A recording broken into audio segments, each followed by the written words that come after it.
Author is funded by the Pacific Northwest Writers Association, supporting writers from pen to publication since 1955. To learn more about the PNWA and their yearly conference, please go to pnwa.org.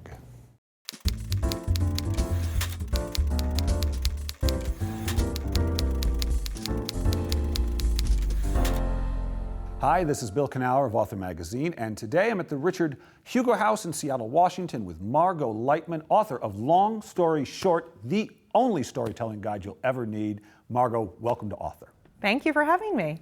I knew I wanted to interview you when I saw the title of your book, and it's in part because of the question I start almost all of my interviews with, and it's this. When did you first recognize that story mattered to you?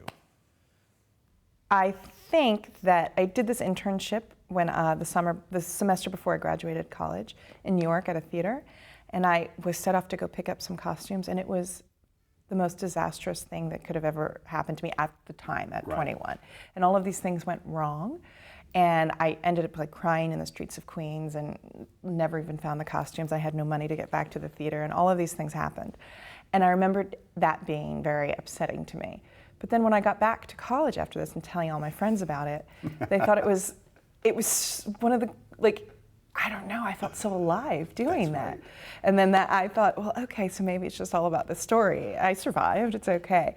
But that telling that story made me feel this weird inkling of what I eventually did become. And that was probably the moment. It's all material. The worse it is, the better material it is. Yeah, it was rough. And because at the time I was so young, I was like, nothing will be worse than getting lost in Queens. Nothing. And my friends thought it was so funny. Everything. I mean, I remembered every detail of it. Yeah. Now, but you come from a performing background. You graduated from college with a degree in theater. Theater right? and dance. Yeah. Okay. And dance, you said? Oh, interesting. Okay. So you began there, but you've moved now to the world of performance and writing and storytelling. How did that transition happen? Slowly, really slowly. I graduated college thinking I was going to be Cynthia Nixon, like a very straight stage actress in Manhattan. Really? Yes, I thought I was going to be doing plays like Hurly Burly on Broadway. That's what I really thought I wanted to do. And something happened right after I graduated that introduced me to live comedy, and I did that, literally a month after I graduated. Like stand-up? Yes, about a month after I graduated college. Maybe not even, maybe a few weeks. I was on stage and I did stand-up. And then I fell into that, and I was doing a lot of on-camera auditioning and live comedy performing, which translated into sketch comedy and improv and stand-up, which eventually translated into telling stories. But it took a long time. I probably told my first story on stage around age 28, and I graduated, 21, 22. So it took that long just to say, to see the story as material.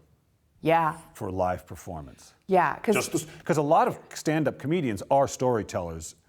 Yeah. Not all of them, but that's a very common structure. They're autobiographical in nature, but there's very few stand-ups that will tell one story with a beginning, middle, and end for their entire set, which is what storytelling is, a la... Oh, you don't lump a couple together, it's one story. You can weave things in and out, a la Spalding Gray, who was not a stand-up, but a storyteller. But I believe that, someone like Kathy Griffin did an entire Bravo special, and this is my visit to the women's prison. And it was great. She wove some other things in and out of it, but I would say that was one long story, and it was a great special.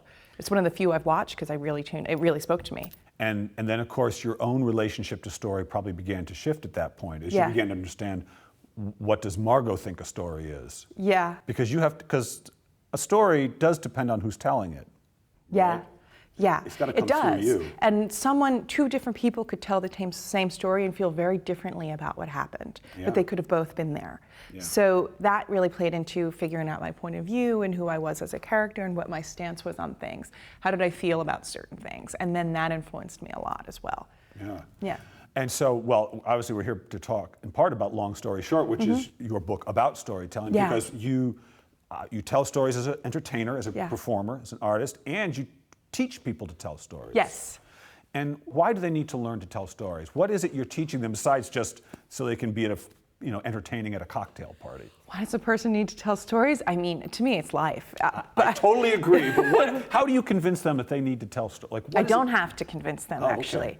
Okay. They're there. I have class. I mean, we had to add a second class today because people have this deep desire to learn how to tell a story well. I don't have to. I mean, this is what's been so crazy about everything is that I started a class in New York and years ago. I don't even remember the year. And then I had to beg to get 4 people to sign up. Right. And then the next one I had 10, and then the next one sold out within the day. It was like the fastest thing in the world. And when you say tell story, you mean just not write a story, but just tell a story. I teach people how to tell a story on stage, with a beginning, a middle, and an end. Yeah. And that's all. And it can be taught.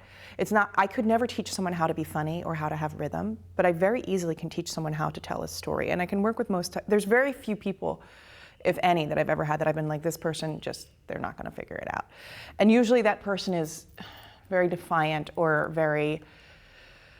just doesn't listen to direction. But if they would listen to it, they would be able to do it. They have the skills. It's not hard. So I don't really have to convince people. People come and openly want to come all over the world, really. I've been all over the world teaching.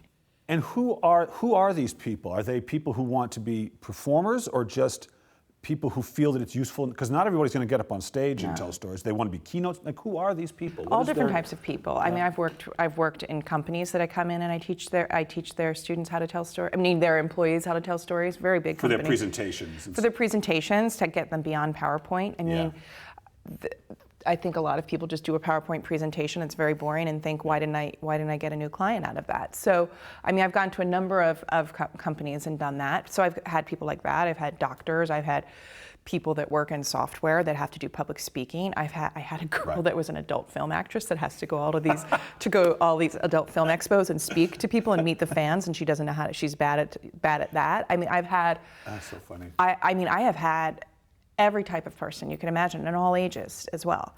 Cool. And I don't think that there's any age group that is the strongest at this, which is great. I mean, you have to have some life experience. So the rare times that I've had someone that's just out of high school, it's a little harder because they don't have the perspective to be able to look back on something with humor in it. But other than that, yeah. And what is, in your experience, what is it that people need to learn the most? What are people most likely not to understand about a story that stands between them and being able to tell one that's there's nothing to be afraid of. There's nothing to be afraid of in the telling of it. Yeah, nothing's going to happen. If you screw up, or if it doesn't go well. No, if you tell your story. I think a lot of people think if they share a personal story about themselves, their life will be over, their career will be over, and no one will ever love them or hire them. That's interesting. So it's not just the fear of speaking. There's this, Seinfeld tells this funny joke about people who are more afraid of speaking in public than death. So it means they'd rather be the one in the coffin than the one delivering the eulogy. Right, it's a good joke. And I always assume it's just the attention.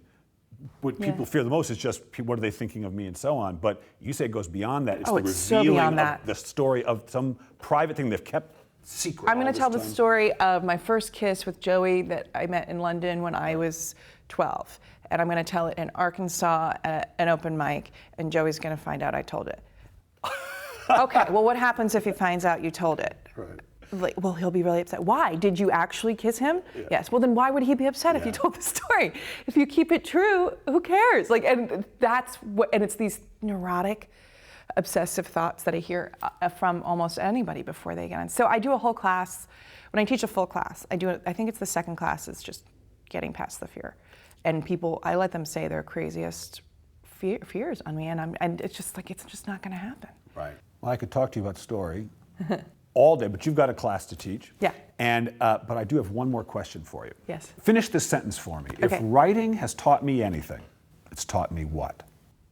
It's taught me that what I have to say is more important than I ever imagined.